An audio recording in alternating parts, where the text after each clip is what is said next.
मेरा अगला सवाल आपसे ये है कि अभी जी सीरीज बन रही है, सो पॉसिबली कि हम आगे जी 3 जी 4 भी देखें। सो जैसे हमारे यहाँ पे एक अभी स्पाई यूनिवर्स आया, we have Pathaan and tiger. So अगर जी 3 या जी 4 में देखें, आप किस एज अ एजेंट, किस एक्टर को आप एज एन एजेंट देखना चाहेंगे? मतलब बीट समांथा और Mahesh Babu, a team up that actually will be big screen के, it will be a treat.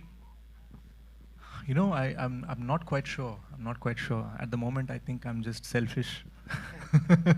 No, but I think the bigger truth is that it's a huge franchise, and we don't know which direction it will go in. But for us, it's always the story that determines it. ऐसा नहीं, मतलब सुनने में अच्छा लगता है यार, 4 actor का नाम लो और फिर बोल दो. But the truth is, जैसे कहानी डिमांड करेगी, हम we are going to be bringing different sorts of actors into the film, and frankly, we'll also be bringing actors from Hindi cinema, actors from international cinema, and actors from other Indian cinema into the film. Thank you. आप तो कह रहे हैं कि आपने content based इसको भी बनाने की कोशिश की है और अ, इसके लिए एक्साइटमेंट भी है ऑडियंस के बीच में, लेकिन जहाँ तक इस जॉनर की फिल्म्स हैं, जैसे कि अगर अब अभी मिशन मजनू भी आ रही है, और भी पहले टाइगर जिंदा है, और बहुत सारी फिल्में आई हैं, तो उनसे कितनी डिफरेंट थी ये फिल्म इसको चूज करने की वजह उस जॉनर में? I think जहाँ तक मुझे पता है, हिंदी सिनेमा में 2 किस्म के स्पाई फिल्म्स होते हैं. One is that sort of very realistic India Pakistan kind of जो रियलिज्म है, राजी जैसी फिल्म्स दिखाते हैं, स्पाई फिल्म्स बहुत ही realistic.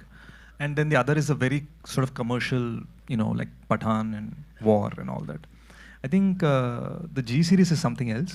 It's, I would say, it's a decorated reality. मतलब realistic है पर काफ़ी decorated है, and it's very edgy.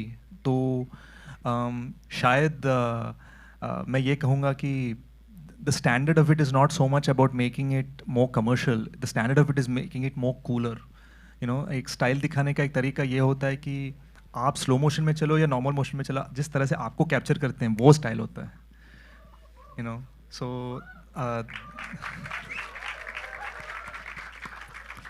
I think हमारे सीरीज में we are not looking to, it's not like a song dance kind of series. It is a very edgy and cool series. That's the goal that we're going for.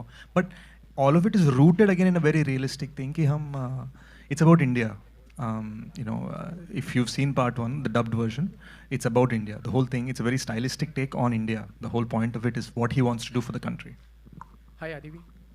This is a spy film actually, और अभी पठान में भी जब वो word raw use किया गया था, I think so कि स्पाई में भी शायद ऐसा कोई वर्ड यूज़ करे जहाँ पर रॉ करके वर्ड आया हो, तो सेंसर ने चेंज करने के लिए कहा था इनफैक्ट. तो उस चीज़ को लेकर आप लोग एज अ फिल्म मेकर कितना उस चीज़ पर ध्यान दे रहे हो, और या इस तरह से कुछ हमारा गाइडलाइन त्रिनेत्र है? जैसे उन्होंने पूछा, हमारा त्रिनेत्र है, रॉ नहीं है.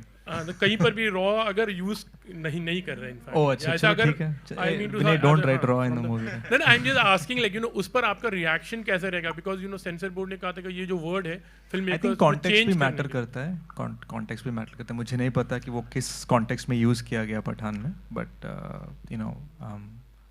Hello. ours is a different agency.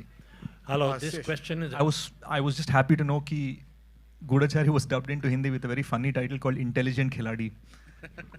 लेकिन 11 करोड़ लोग देख चुके हैं उसे. तो कहीं ना कहीं शायद ये इंटेलिजेंट खिलाड़ी 2 है. बट हमारा इरादा ये है कि हमने जिस तरह से ओरिजिनली प्रेजेंट किया, इस बार हम प्रॉपरली ओरिजिनली हम ऑडियंस को एक इमर्सिव एक्सपीरियंस देना चाहते हैं. एक इंटरनेशनल स्टाइल की फिल्म एक्चुअली ये लग रही है डेफिनेटली. पैन इंडिया तो है ही, but I am talking about pan world also, you can say. नहीं, ये बहुत ही बड़ा गोल है for G2. It's if we set aside the words, मतलब जो एडजेक्टिव्स हैं, पैन कुछ भी, पैन फ्राई भी हो जाए, पॉइंट ये है कि आई थिंक हम चाहते हैं कि ये फिल्म इस क्वालिटी का बनाया जाए कि we want to be able to take it anywhere. ऐसा नहीं लगना चाहिए कि यार चलो तेलुगु लोगों के लिए ठीक है, या देसियों के लिए ठीक है, या इंडियंस के लिए ठीक नहीं. हम चाहते हैं कि कहीं पर भी लोग देखें, इसको एंजॉय करें. So we are planning it in a way, and the kind of, I mean this guy Vinay, he is the editor of Major. He edited Major, and the kind of gravitas and skill he brings, frankly, the director of Major, he directed part 1 of this series. Seshi, me, हम सब, भले हमने ये G series को create किया है, हम ज़्यादा इस पे विश्वास करते हैं. हम बोलते हैं यार तू बोलेगा तो हाँ, हम भी मानते हैं कि ये अच्छा है. Like this is the kind of skill set we're talking about. हम थोड़े silent किस्म के लोग हैं, हम ज़्यादा शोर शराबा नहीं मचाते हैं, बट आई थिंक स्वैग उसी में है कि हम काम पे ध्यान रखें एंड दिखाएं कि हम क्या बनाने वाले हैं. Yeah, my question. As a journalist, जितना प्यार आपको और जितना प्यार आपके काम को मिला है, कहीं इतने सारे प्यार से, रिस्पॉन्सिबिलिटी नहीं बोल रहा हूँ, डर लगता है कि जिम्मेदारी बहुत ज़्यादा बढ़ गई है? शायद नहीं, क्योंकि काफ़ी धक्के मुक्के खा चुके थे हम, you know, in beginning of my career, you know, because I am not from a in industry, I didn't have any contacts, मैं बाहर से आया था. सबसे बड़ी बात यह है कि यू नो काफ़ी लोग, काफ़ी हिंदी ऑडियंसेस ये सोचते हैं यार 1 साल में क्या स्टारडम कमा ली बंदे ने. मैं बस ये कहूँगा, it took me 12 years to be an overnight success. Okay, एक सवाल